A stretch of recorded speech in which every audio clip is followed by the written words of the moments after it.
नमस्कार दोस्तों, स्वागत है आपकी क्लासेज में। तो हम लोग देख रहे थे बिहार दरोगा का इम्पोर्टेंट पीवाईक्यू, जिसके अंतर्गत हम लोगों ने देखना शुरू किया था एक्साइज सब इंस्पेक्टर जो एग्जाम हुए थे 2012 में, उसका महत्वपूर्ण क्वेश्चन। और पिछले वीडियो में हम लोगों ने टोटल 45 क्वेश्चंस को कंप्लीट किया है एक्साइज सब इंस्पेक्टर का। आज हम लोग 46 से देखेंगे। तो चलिए स्टार्ट करते हैं। अगर आप लोग पिछला वीडियो नहीं देखे हैं तो प्लेलिस्ट में जाकर देख सकते हैं। लगभग 10 से 15 मिनट के अंतर्गत ही प्रत्येक वीडियो है। आप लोग आसानी से पीवाईक्यू को रिवाइज कर सकते हैं या फिर प्रैक्टिस कर सकते हैं। तो चलिए स्टार्ट करते हैं। Question number 46। क्वेश्चन नंबर 46 है, भारत का राष्ट्रीय कैलेंडर आधारित है। तो भारत का जो राष्ट्रीय कैलेंडर है वो आधारित है किस पे? तो ऑप्शन हो जाएगा बी, शक संवत पर। तो भारत का जो राष्ट्रीय पंचांग या कैलेंडर जो है वो शक संवत पे आधारित है। ठीक है। और इसका जो प्रथम मंथ होता है, शक संवत का जो प्रथम मंत्र होता है हिंदी कैलेंडर जिसे हम लोग जानते हैं हिंदी कैलेंडर से, पंचांग से, उसका प्रथम मंथ होता है चैत्र। चैत्र होते हैं। तो पहला जो माह होता है, महीना होता है वो चैत्र होते हैं। और चैत्र का जो पहला दिन होता है, सामान्यतः चैत्र महीना का जो पहला दिन होते हैं वो 22 मार्च होते हैं। लेकिन अगर अधिवर्ष है अर्थात लीप ईयर है तो 21 मार्च जो होगा वो पहला दिन होगा। इंपॉर्टेंट फैक्ट है, याद रखिएगा। तो चलिए आगे बढ़ते हैं। दूसरा क्वेश्चन है, क्वेश्चन नंबर 47। सबसे प्राचीन भारतीय भाषा है। तो सबसे प्राचीन जो भारतीय भाषा है, ऑप्शन के अनुसार देखें तो इसमें हो जाएगा ऑप्शन नंबर ए, तमिल हो जाएगा। अगर इसमें संस्कृत रहता तो ऑप्शन में, तो हम लोग संस्कृत को टिक करते। हालांकि इसमें संस्कृत नहीं है तो हम लोग ऑप्शन ए के साथ जाएंगे, तमिल। तो सबसे प्राचीन भारतीय भाषा तमिल हो गया इसमें। चलिए आगे बढ़ेंगे। Question number 48।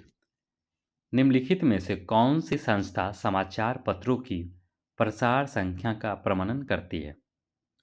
तो निम्नलिखित में से कौन सी संस्था समाचार पत्रों की प्रसार संख्या का प्रमाणन करती है? तो ABC, audit bureau of circulation, ABC संस्था है जो समाचार पत्रों के प्रसार संख्या का प्रमाणन करती है। निम्नलिखित में से किस भारतीय को 2012 में रमन मैगसेसे पुरस्कार मिला था? तो एक महत्वपूर्ण ये अवार्ड है, पुरस्कार है, रमन मैगसेसे पुरस्कार। तो 2012 में जो मिला था, ये मिला था श्री कुलदेई फ्रांसिस को मिला था। ऑप्शन सी हो जाएगा, श्री कुलदेई फ्रांसिस को मिला था। आपको कमेंट करके बताना है कि रिसेंट ये जो अवार्ड है किस भारतीय को मिला है। रमन मैगसेसे पुरस्कार अभी रिसेंट में किसे मिला है, जरूर बताइए आप लोग। ठीक है, महत्वपूर्ण क्वेश्चन है। इस टाइप का क्वेश्चन एग्जाम में पूछे जाते हैं। और जो रमन मैगसेसे पुरस्कार है, इसे एशिया का नोबेल भी कहा जाता है। तो अर्थात एशिया का नोबेल पुरस्कार भी इसे कहा जाता है। नवीनतम पुस्तक, नवीनतम नवीनतम जो पुस्तक है, turning points a journey through challenges. तो 2012 के अनुसार ये तो नवीनतम हो जाएगा, जबकि अभी तो ओल्डेस्ट हो जाएगा आपका। तो turning points a journey through challenges जो पुस्तक है, इसके लेखक कौन है? तो इसके लेखक है, turning points a journey through challenges के लेखक है डॉक्टर एपीजे अब्दुल कलाम। तो एपीजे अब्दुल कलाम की ये पुस्तक है। और ये पुस्तक पहली बार 22 जून 2012 को प्रकाशित हुआ था। क्वेश्चन नंबर देखेंगे 51। पेलियोंटोलॉजी के अंतर्गत किस चीज़ का अध्ययन हम लोग करते हैं? तो पेलियोंटोलॉजी के अंतर्गत जो अध्ययन किया जाता है वो जीवाश्मों का अध्ययन किया जाता है, फॉसिल्स का अध्ययन किया जाता है, स्टडी किया जाता है फॉसिल्स का। तो पेलियोंटोलॉजी का दो ब्रांच होते हैं, जो दो शाखाएं होते हैं। एक तो आपका हो गया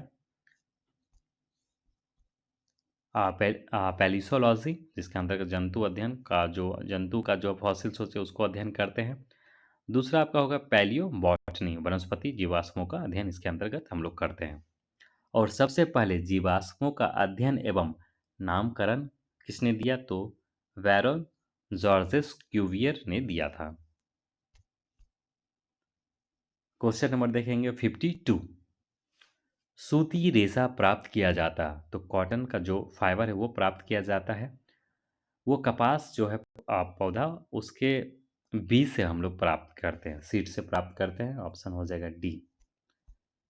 तो कपास के बीज से प्राप्त करते हैं। कपास के फल पावर फल कैप्सूल जो होते हैं कि बीज से सूती रेशा फाइबर प्राप्त होता है जिससे कपड़ा बनाया जाता है।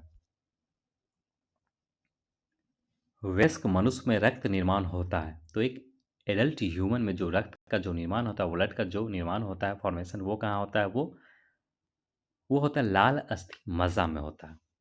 तो लाल अस्थि मज्जा में होता है। ठीक है। और लाल अस्थि मज्जा को क्या कहा जाता है? तो ब्लड बैंक ऑफ बॉडी भी कहा जाता है।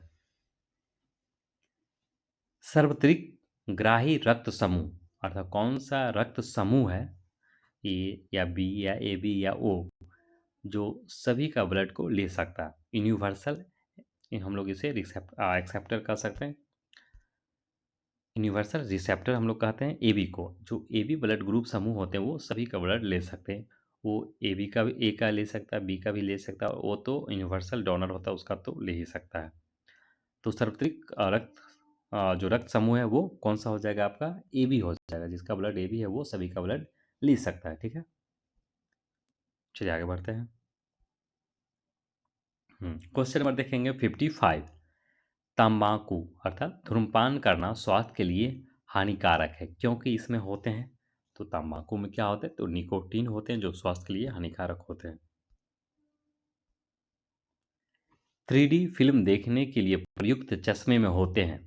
तो 3D फिल्म देखने के लिए जो चश्मे होते हैं उसमें क्या होता है? तो उसमें पोलराइड का एक गुण होता है, लेंस होते हैं, जिस वजह से हम लोग 3D मूवी को आसानी से देखते हैं। ये प्रकाश की जो मात्रा है सही करता है और हम लोग आसानी से देख पाते हैं। पोलराइड एक उसका प्रकार, पोलराइड क्या है? उसके गुण है जिस वजह से हम लोग उसे देख पाते हैं। डिटर्जेंट किस सिद्धांत पर सतहों की सफाई करता है? तो जो डिटर्जेंट होते हैं, जो सर्फ होते हैं, जो हम लोग कपड़े साफ करते हैं, तो वो किस सिद्धांत पे कपड़ा साफ हो जाता है अगर उसमें सर्फ वगैरह डालते हैं तो? एजी वगैरह। तो ये जो आपका करता है जो सिद्धांत, वो करता है पृष्ठ तनाव। तो पृष्ठ तनाव के सिद्धांत पे ये कार्य करता है डिटर्जेंट। क्वेश्चन नंबर देखेंगे 58। निम्नलिखित में से कौन सा ऑप्टिकल डिस्क का उदाहरण है? तो निम्नलिखित में कौन सा ऑप्टिकल डिस्क का उदाहरण है? तो आपका ऑप्शन हो जाएगा, ऑप्शन नंबर डी हो जाएगा, डिजिटल वर्सटाइल डिस्क, डीवीडी हो जाएगा। ठीक है, तो डीवीडी हो जाएगा। हालांकि इसका उपयोग अब तो लगभग समाप्ति हो गया। इसका जो मेन उपयोग होता था वीडियो या फिर डाटा का स्टोर करने के लिए ही किया जाता था। प्रोटीन बने होते हैं, जो प्रोटीन होते हैं वो किस चीज़ से बने होते हैं? तो प्रोटीन बने होते हैं अमीनो अम्ल से बने होते हैं, एमिनो एसिड से बने होते हैं प्रोटीन। ऑप्शन हो जाएगा आपका डी हो जाएगा। ठीक है, तो देखिए प्रोटीन शब्द का जो सर्वप्रथम जो प्रयोग किया था वो वर्जेलियस ने किया था। वर्जेलियस ने किया था 1938 में। और जो अमीनो अम्ल की छोटी छोटी इकाइयों से बने होते हैं। जो आपको प्रोटीन होते हैं वो अमीनो अम्ल की छोटी छोटी यूनिट से बने होते हैं।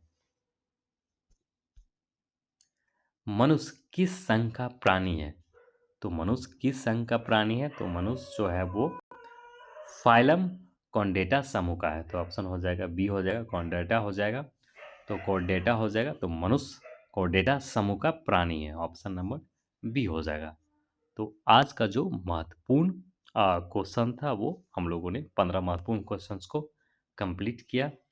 नेक्स्ट वीडियो में हम लोग देखेंगे, आगे देखेंगे बिहार दरोगा 2017 का महत्वपूर्ण क्वेश्चंस को हम लोग कवर करेंगे। ठीक है दोस्तों, अगर आप लोग इस चैनल पर नए हैं तो ज़रूर चैनल को सब्सक्राइब कर लें, वीडियो को लाइक करें, अपने दोस्तों को शेयर करें, और कमेंट भी आप लोग करो करें। कुछ इसमें गड़बड़ी अगर हो तो ज़रूर आप लोग कमेंट कर सकते हैं। कोई डाउट हो तो भी आप लोग पूछ सकते हैं। ठीक है, तो मिलते हैं हम लोग अगले वीडियो में। तब तक के लिए धन्यवाद।